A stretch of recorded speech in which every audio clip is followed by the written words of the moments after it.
Welcome to the Afrocentric Woman. Thank you for tuning in. Please do like and subscribe. Turn on your notification bell so that you will know when I go live and when I post new content. If you get a second, check out the community tab. There's an interesting video that was made to counter or to provide a different perspective on the Profiled Black Man docuseries airing on Discovery. So check that out. Get a chance. All right, so the topic I wanted to talk about in this video is Black women becoming more comfortable with provision. And I believe that we want to become more comfortable with provisions by not necessarily shaming women who get them. The problem a lot of times is the direction in which the provisions are being dispersed, or the way that the provisions are being given out. But I think that Black women need to be focused on getting and snatching and grabbing resources for ourselves and for our families. So we see the collective of Black males acting a fool. They're usually pretty frivolous with their money, aren't the most long-term thinkers as far as like financial freedom. They typically don't really think about legacy or creating family trusts. They don't really have a lot of pride in their last name, and try to, create prestige within their family to like pass resources down. And that just is what it is. And so we do see them, with their preferences, doing a lot of frivolous things with their money. Now, as a collective, I think it would be wiser for us to, if you want to criticize the direction in which the resources are flowing, because the resources are flowing out in a way from Black families, which Black families are typically the mothers and the children, right? But not the fact that they are giving resources to a woman, period. I don't think that we want to position ourselves as women who don't require anything and women who shame men who do things for women. Because as we, expand our options, we definitely don't want people thinking, oh, let me get a Black woman because I won't have to spend any money on her. She'll be, satisfied with nothing because here she is criticizing this guy for doing this or doing that for this woman. So that's what I think we need to do. I talked about it in the video. It's really bad audio because I was driving to a date when I was talking about the young Pharaoh situation. And there were a lot of Black women who had criticisms about the young Pharaoh situation with Golden, because they said, oh, she should have never taken so much money from him because he's controlling her life. When in actuality, the problem wasn't the money, the problem was the dynamic. And they have some stuff going on. She's young and didn't really know how to navigate the situation for herself. And also he's just extremely malignant. So there's a lot of things going on, but inherently money does not equal control. And that is a belief that I have heard a lot of Black women espouse, and I think it can be very limiting. If you have a negative connotation towards a man giving you money that, oh, I'm not going to be in control, he's going to try to control me, it's a bad thing, you're going to be blocking your blessing. You're going to be setting yourself up to be with a dusty guy in a dusty situation because you have this underlying belief that if a man gives me money, he has control, when that's not really the case. And I talk about that in that video. And I also talk about how you can, what's a better word than scam? I talk about how you can use Black males' frivolous spending for your own good. Okay? And this is going to be specifically very helpful for the light-skinned Black women who are close to the preference. light-skinned Black women should scam and scheme just like the white girls do. I believe that. You should not be, if you're going to be interfacing with them, you should not be walking away empty-handed. I don't believe that you should. So there's different things that you can employ to make sure that you are getting provisions from your time and attention. So refer to that video for those tips. And we have to just get a collective understanding that money flowing from a man into a Black woman's pocket is always a good thing. Okay? Get the money and invest it into your life. You know, some people have like a 30-30-30 strategy when they get windfalls of money, especially when they get money from men. They invest 30% of the money. They save 30% of the money, and then they spend 30% of the money on whatever it is that they want, or 33.33333 if you want to be specific. So that's a lot of women work off of that split. So, you know, if they get $1,000, you know, they'll put 300 some odd in investment portfolio. They'll put 33% into their savings for a rainy day, and they'll splurge on the other 30% on whatever they want. Money coming into Black women's pocket is always a good thing. And we don't want a global brand of being the women who expect nothing, the women who require nothing. Some women have a reputation of being very,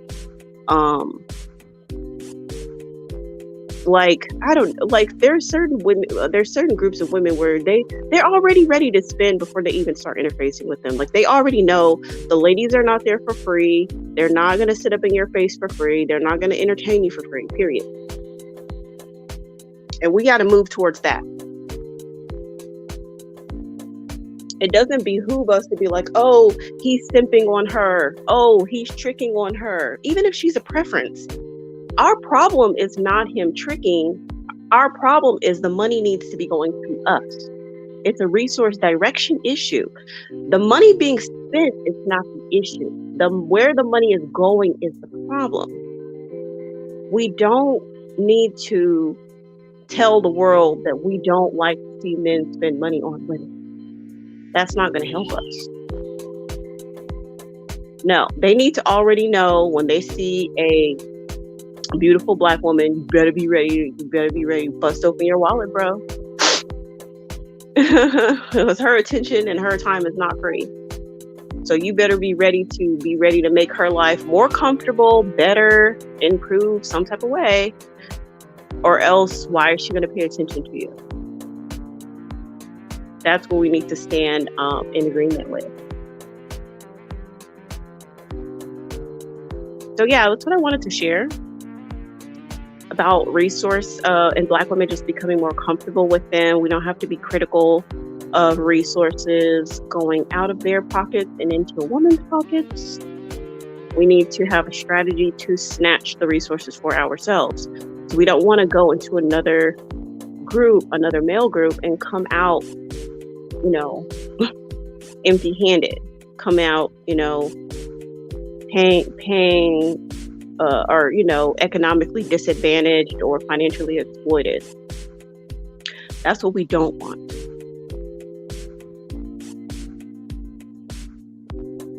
And so, yeah, when you know that you're worthy and you know that you are very valuable, you're very unique, you're highly desirable, it's easier to command those resources and to attract them. Don't block them. So sometimes when it's about opening up the flow of resources your way, you have to kind of see what are the limiting beliefs that you have. What are the limiting beliefs that you have about money and relationships and receiving it, becoming more comfortable with receiving it?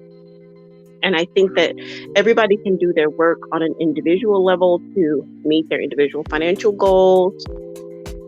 Make sure that the relationships that you choose to engage with are lucrative. Okay.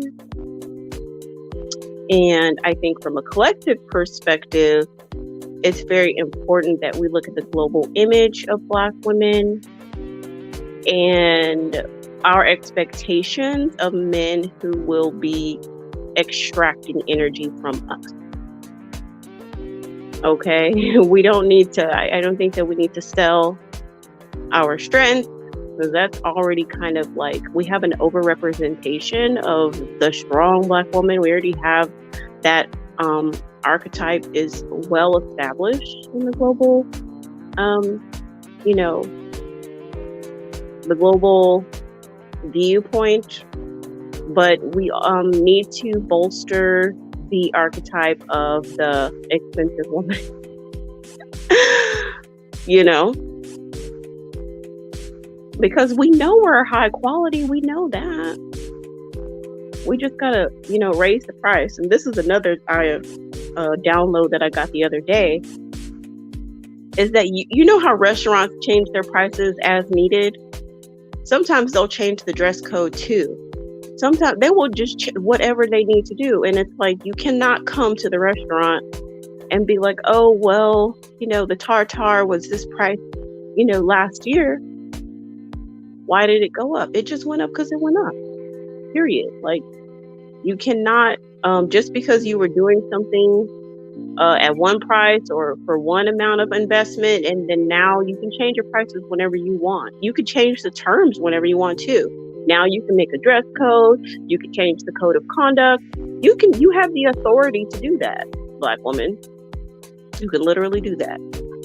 You can have a meeting with yourself and make an executive decision to change the prices and to change the code of conduct, to change the dress code, to make a wait list.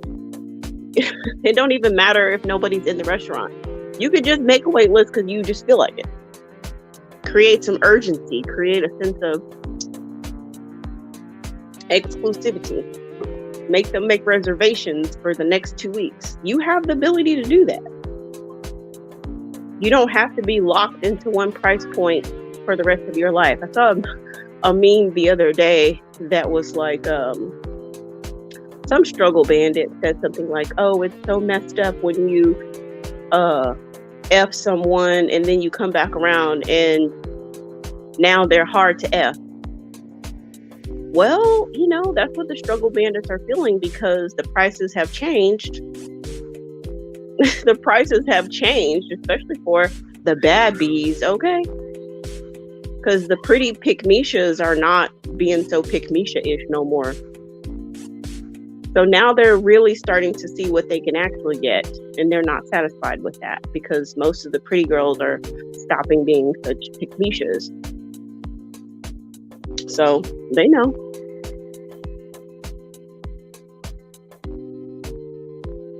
We don't need to be in a situation where they go and splurge on preferences and then want to interface with you for free. No, gone are those days.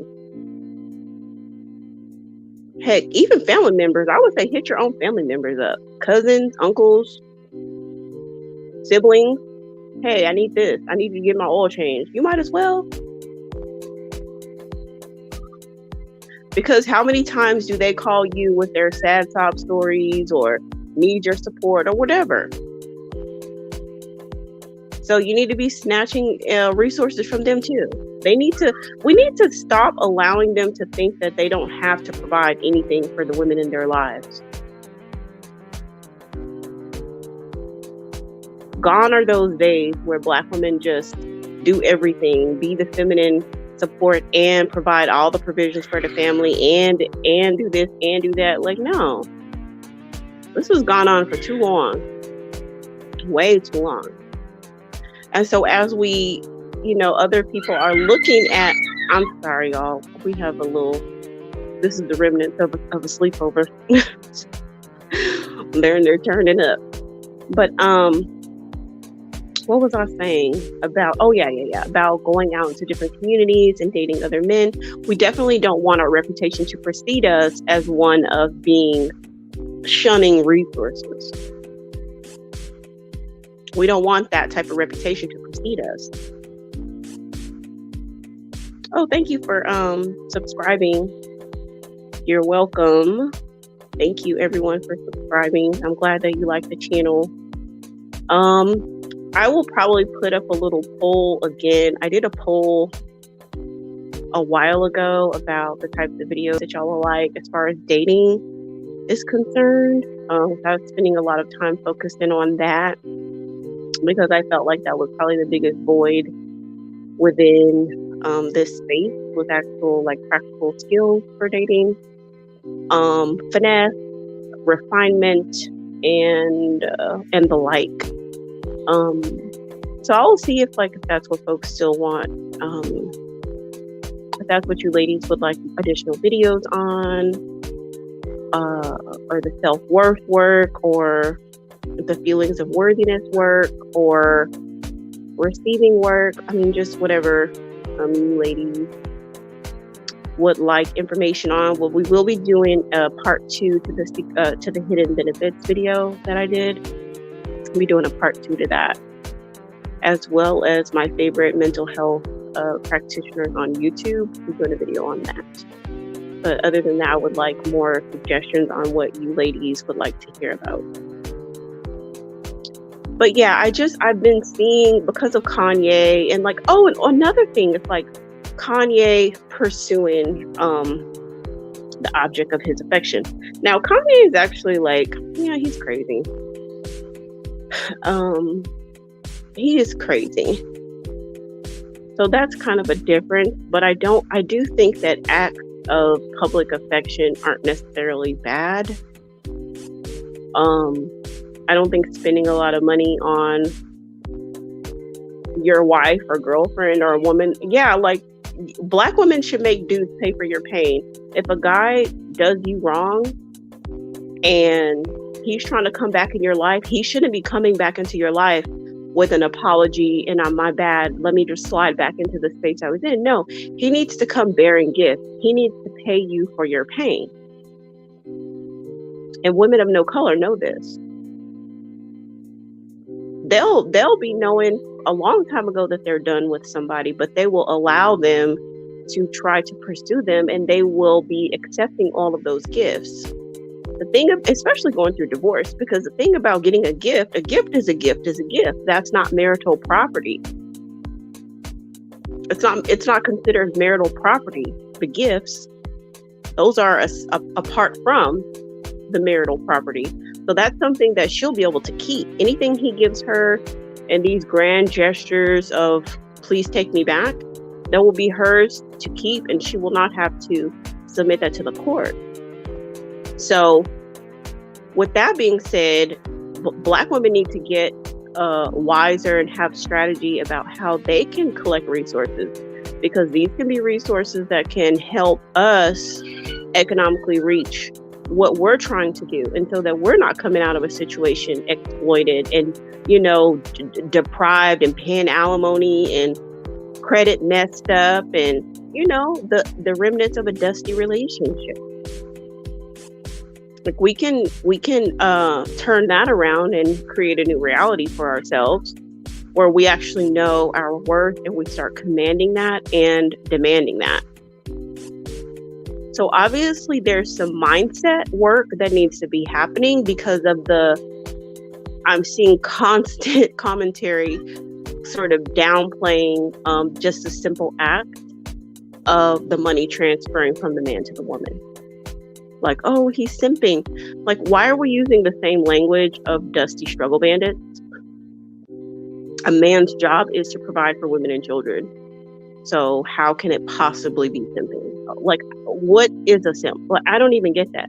Most people say simp is anything that a man is doing for a woman, when that's what he's put on this earth to do, in my philosophy, in my opinion. He's literally put on this earth to be of service to women and children.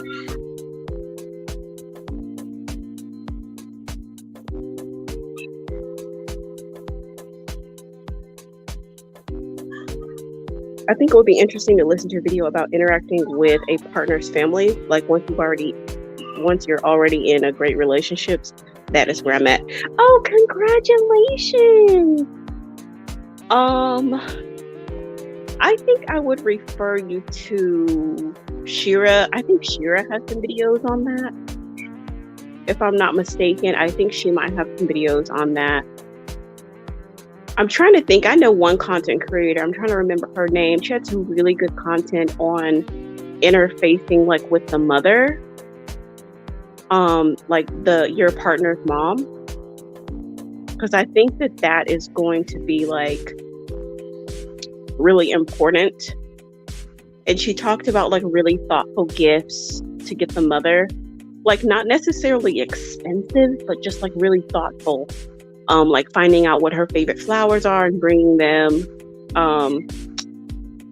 Like if she had like a life-changing trip to South Africa, climbing a mountain or something like that, and like getting her something from that region to sort of remind her of like a great time in her life. It could even be a postcard or a drink from that area or something like that.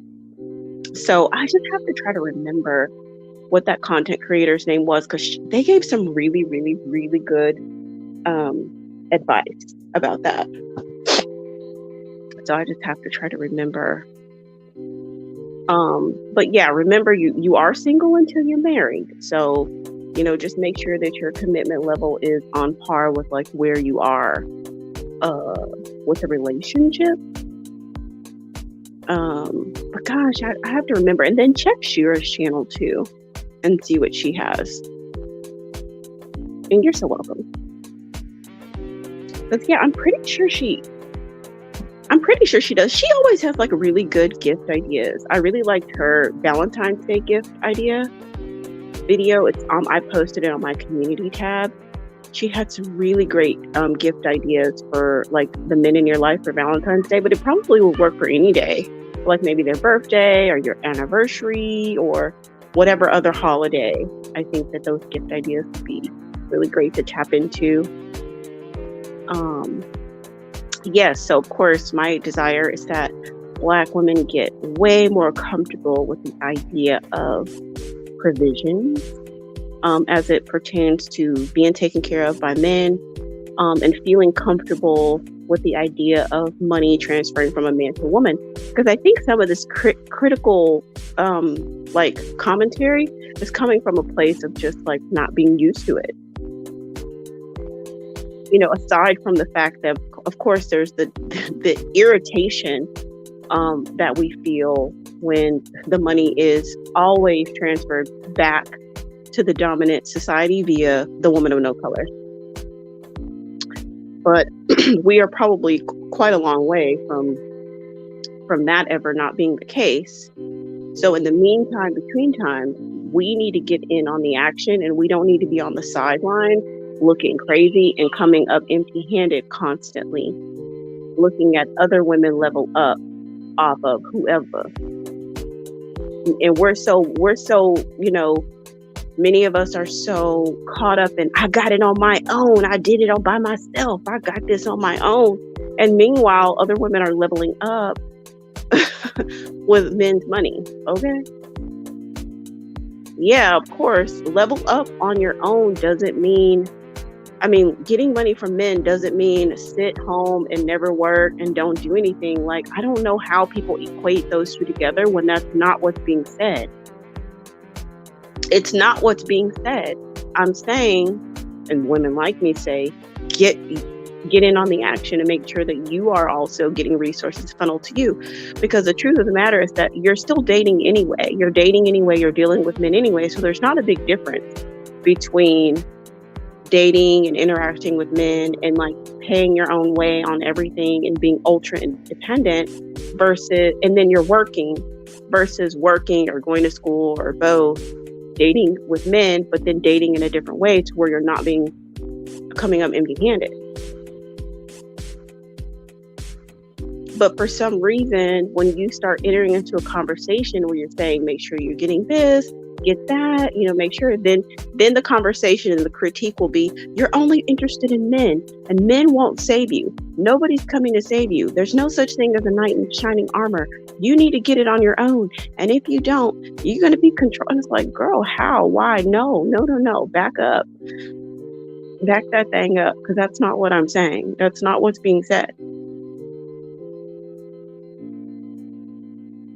Now, obviously, if you are in your home, like being a total, like celibate, pious, only focusing on school and work, and that's it, and you're not dealing with men at all, then okay, there's no opportunity there necessarily for provision. But that's not the case for most women. Most women are dealing with them some type of way, in some way, shape, or form. And I'm saying, get something out of it. That's what I'm saying. And also what I'm saying is get comfortable with receiving money and feel okay and at peace when other women are getting money. Because the resentment and the critique will block your money.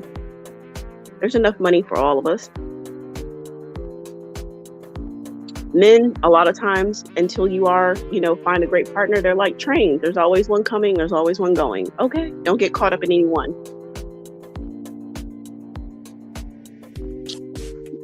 Yeah, don't get caught up in anyone.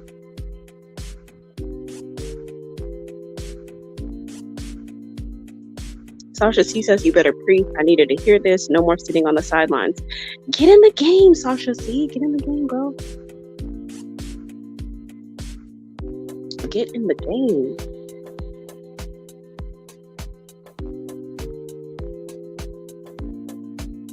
I think Black women, I like to see all Black women getting in the game. And, I think that's why the Black women in luxury movement got so much criticism.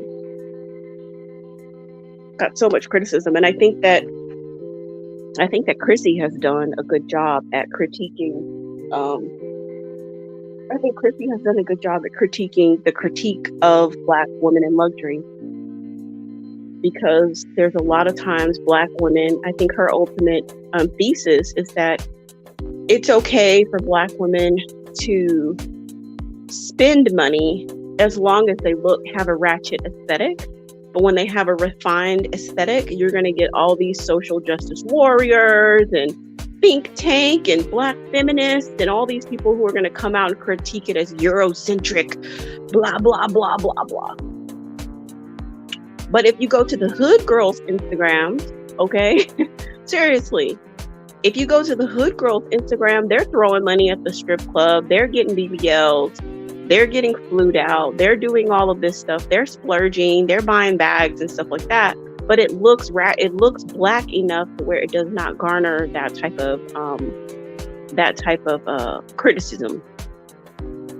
But the Black woman in luxury movement gets all kinds of criticism from the social justice warriors and the anti-capitalists and the, classists and class wars and all of this. It's like, girl, oh my gosh, why can't Black women have a variety of expressions? Black women can have a variety of expressions.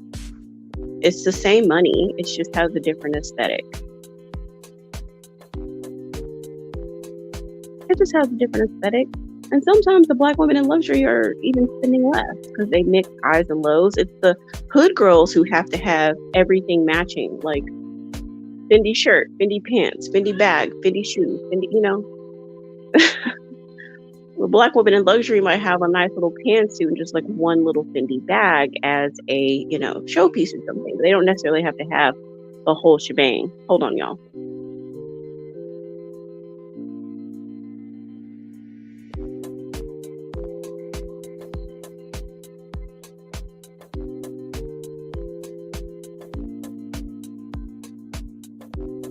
Oh, he says, I'm having trouble articulating what I'm expecting from my guys. I'm trying to think of which videos. How to Talk to Men is a good one to listen to. Yeah, and I don't know. I think that just depending on which demographic you're in right now, there's just a with online dating right now. What can I say? It's a little slow. Okay. It's a little slow right now. It's a lot of dust online right now. So if the online is not working, you might have to get out. I met somebody the other day in this affluent area, and he invited me out to dinner to a nice place. Did that stop the music? Yeah, it did. He invited me out to a nice place.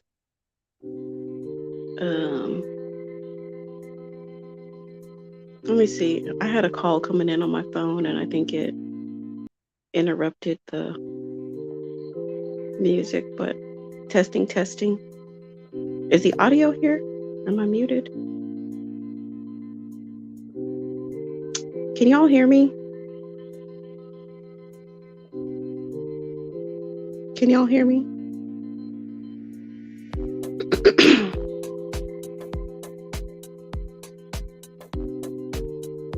Let me see if I can comment.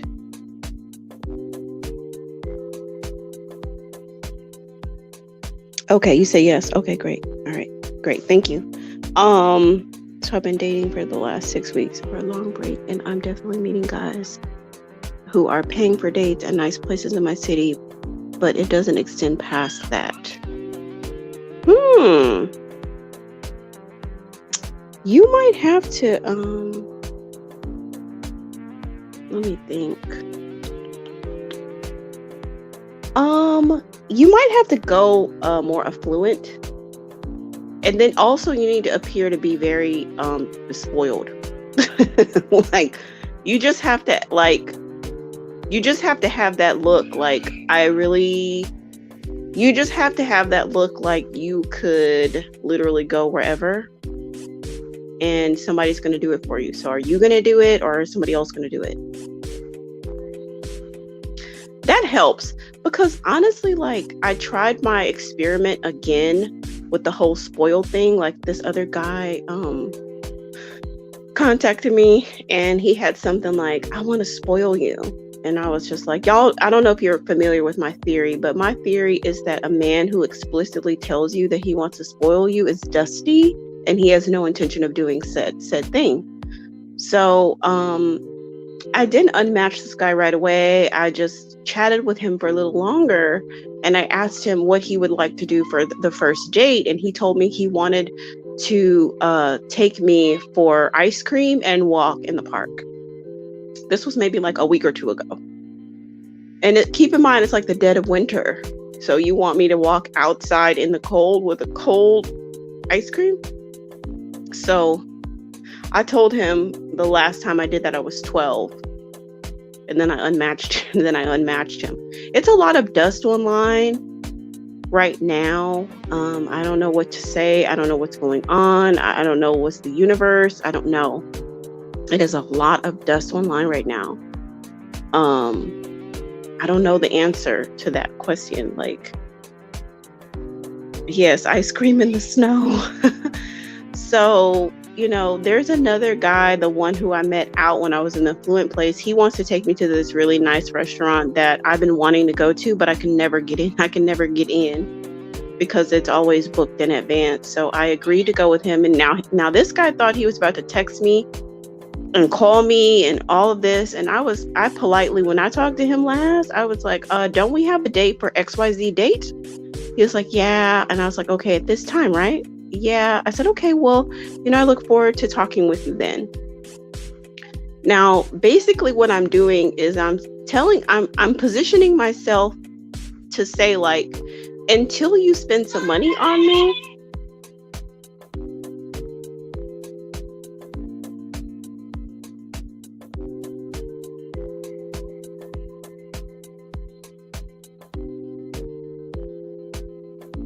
okay,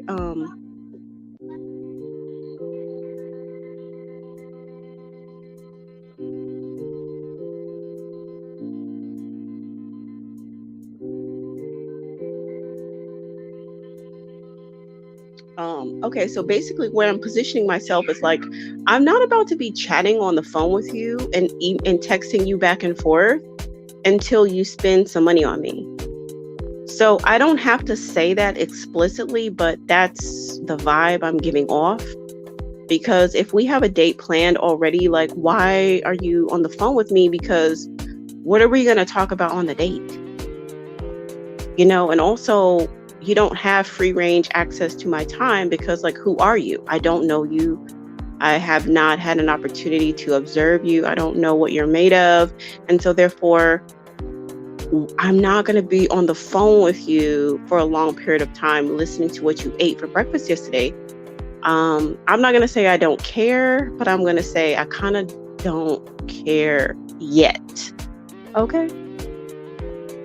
I don't yet care. So I think the answer to all the dust online is to go to affluent areas in your neighborhood, in your city. Go to affluent areas where you live, so that you can meet people in person, in affluent areas, to where like there's just people of a certain caliber go. Okay? Because dust online right now is a pandemic. Like, it's everywhere. Like, I talk to women in different demographics, and there's a lot of dust online.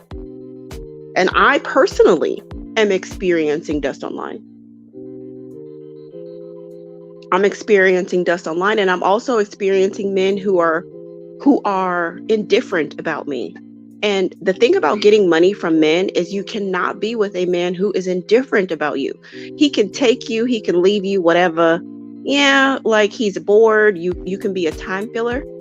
And I've gotten that vibe from a few guys. Like, there was one who was trying to take me out actually yesterday, and I ended up declining because there was just no sense of urgency. There was no sense of priority. There was no sense of excitement about meeting me. And could I have gone on the date? Yeah, I could have, but for what? He would have just kept taking me out, okay, to get to a certain point where he's like, oh, why don't you come to my house and I'll cook you dinner? That's all they're trying to do. When they're indifferent about you, they're just trying to take you out enough times before they can come up with the proverbial, I just want to show you my house. I got a new grill. You're going to love it. Check out my grill. Or, ooh, I have a great pool. It's so wonderful. What do you like to see my pool? Or, ooh, I have a jacuzzi. You would love it. Let me show it to you. Or, oh, this new Netflix series. They're just trying to take you out the bare minimum of time so that they can have you come to their house so they can try their little dusty moves. So that's why I really don't go out with guys who are indifferent about me, or like just kind of like, meh, she's okay. Because those guys are not going to do anything for you.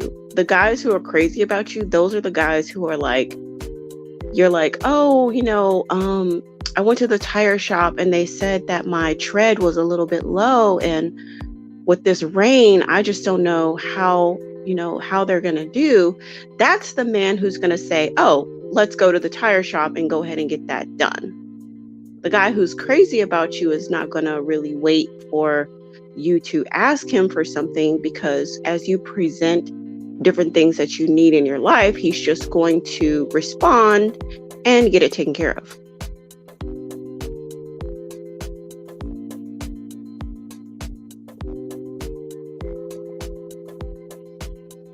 Oh, bon appetit, the Afro-humanist. I hope that what you're making is tasty. So yeah, I think that's the best way to like get stuff from guys. He needs to be really crazy about you, really, really smitten, really excited. The perfect mix of being excited, but not crazy.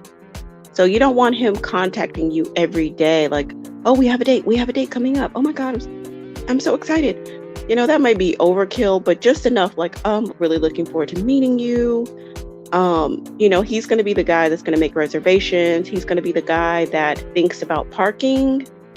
Like, would you like to valet? Or how are you getting here? Where shall I meet you? I'll be in the front. He's going to be the guy that goes the extra mile. He's just going to be the guy that goes the extra. He's not going to be the guy that is doing the bare minimum. He's going to be the guy that's doing everything to make you comfortable. He's going to be the guy that it's like, order whatever you want. Would you like a bottle, or should we do by the glass? Whatever appetizer you want. he's that kind of guy. He's not the guy that's just doing the bare minimum. The bare minimum guy will take you out on dates, and sometimes you will go to places that you've never been. And I think like that in and of itself can be a great experience, because every depending on where you are on your level up journey, it's like every guy may not necessarily be the one that's going to be the provider type. But if you have a bucket list of things that you would like to do in your city, you can use dating as a means to get through your bucket list. So if there's any activities, whether it be rock climbing, horseback riding, sailing, golf, private golf lessons, going to a spa, what else could you do? Murder mysteries, the opera, the symphony, ballet. Create a bucket list of things that you want to do in your city, so that if you meet a guy that he's like, meh, he's not really that into you, he's not really trying to be a provider, but he does want to take you out on a date, then you can experience some things in your city. And so you will feel a sense of accomplishment, and you will feel a sense of enrichment in your life, because you're doing the things that you desire to do. And you're just going to start checking things off your bucket list. Look at restaurants that you like to go to, and make a list and just start checking them off. Oh, I experienced that. I experienced that. And I can guarantee you, by the time you meet somebody who is the provider type, like I remember the last guy I was dating, we would go to all these nice restaurants, and it was like, he hadn't been, and he's like, have you been here? And I'm like, yep. He's like, have you been here? And I'm like, yep. So, and I never told him that I was on a date, but he kind of got the hint that I might have been to some of those really, really nice places on a date. And so I think for him, he knew that she's already been here, and so this is not going to impress her. So in order for me to impress her, I have to do more. I have to like buy her a dress and then take her out, then that's more than probably what the last guy did. And so there's this quiet sense of competition.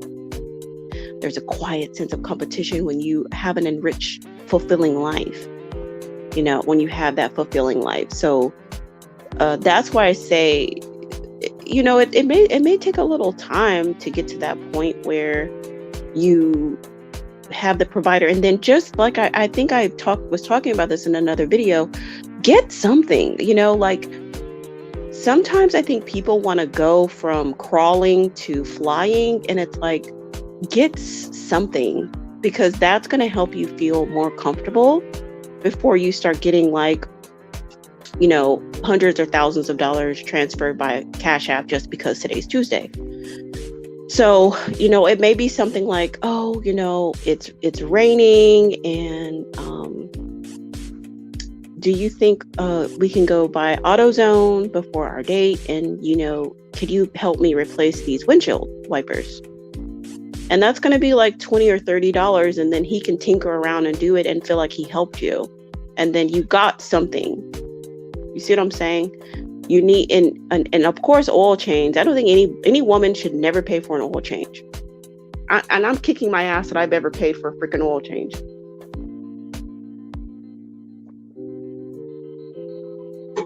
Men should be paying for your oil changes. Okay. So all you have to do is ask him if he can change your oil. Be like, babe, can you change my oil? 9 times out of 10, he's not going to know how to do it. So he can just take care of it for you.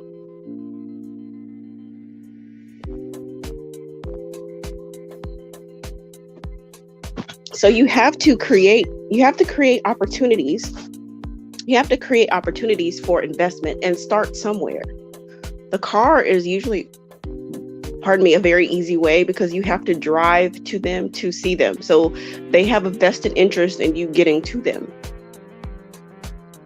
They have a vested interest in your having transportation to get to them.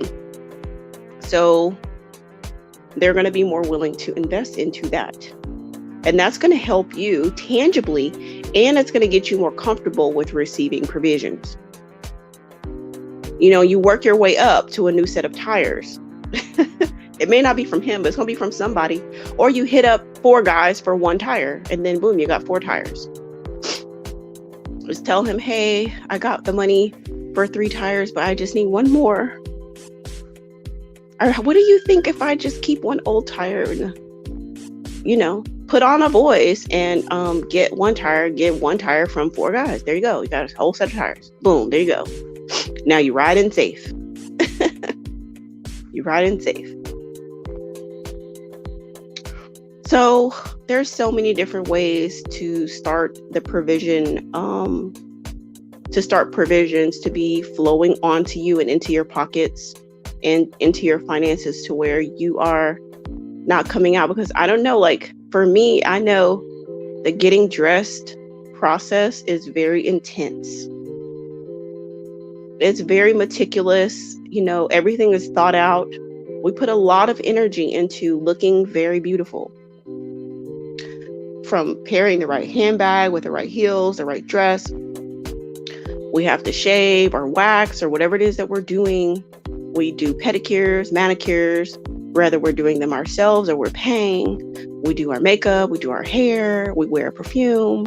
It's a lot, okay, to being a woman and to being beautiful and being presentable. And we shouldn't be doing all of that for nothing.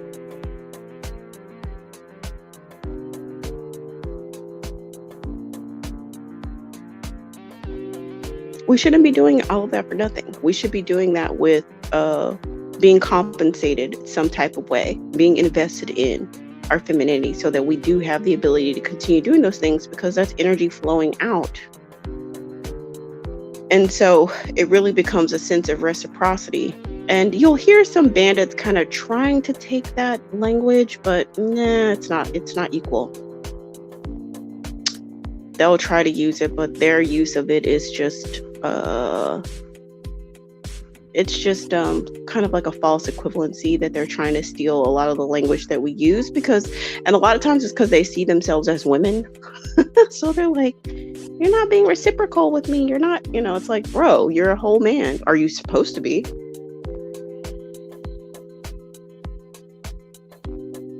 Oh, nice, sissy.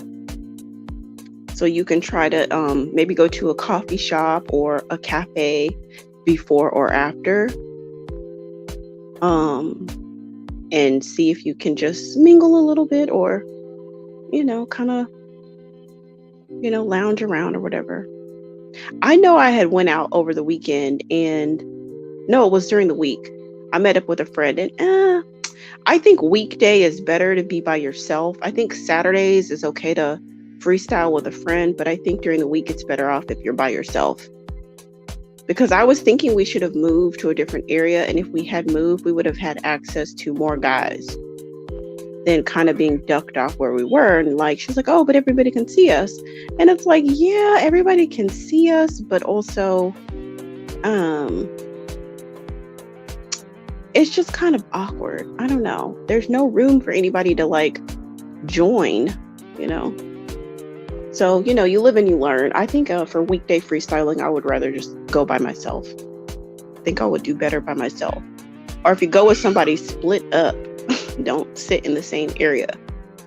Split up and, figure out what time you will meet back up with that person. But I don't think that guys want to interrupt a conversation going on between 2 people sometimes. Especially not white guys. Black guys don't care. They will interrupt anything. Okay. They don't care. They are very aggressive and entitled. Okay. So they'll be like, oh, excuse me, break it up. I want to talk to her.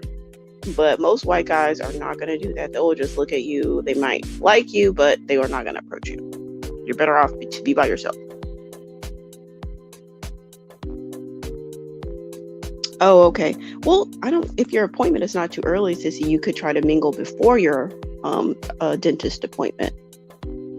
But if not, yeah, you could go after. Because I know I have a dentist appointment. My dentist is in the most expensive zip code in my city.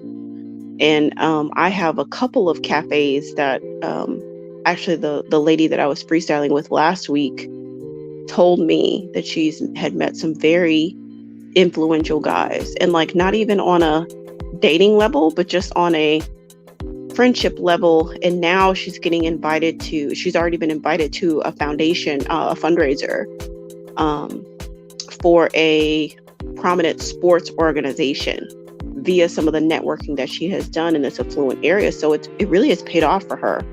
She has way more time. She's younger than I am. She doesn't have any children. She's only working part-time, and she is in school, so she has a lot more time. She's taken her freestyling very seriously, like it's part of her everyday weekly schedule. And so therefore she has really been able to level up.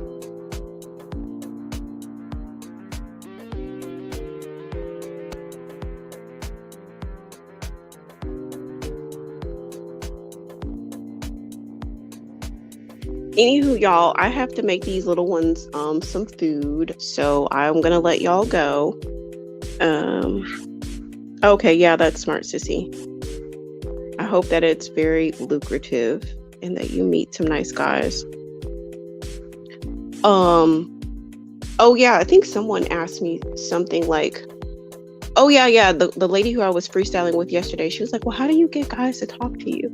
Like, do you drop stuff? And I was like, no, I've never dropped anything, but sometimes I'll ask questions like, oh, you're brave. That martini looks really strong. Did the bartender make it strong? Just an open-ended question that can, get them talking. And then if they're interested in you, they'll kind of take it from there. So sometimes I'll ask questions, and that will help kind of open up dialogue, or ask the time, or ask like, I'm not sure what to order. Like, do you have any suggestions? Like, what did you get? Something like that. That can open up dialogue as well, when you're in like kind of like a bar or a lounge setting. Because a lot of times non-Black guys are not the most persistent type of guys. They kind of need a window of opportunity. They kind of need a window of opportunity to know, like, oh, okay, let me go talk to her. So, all right, I am going to get these little ones some food, and I will talk to y'all later. Peace and love. Bye.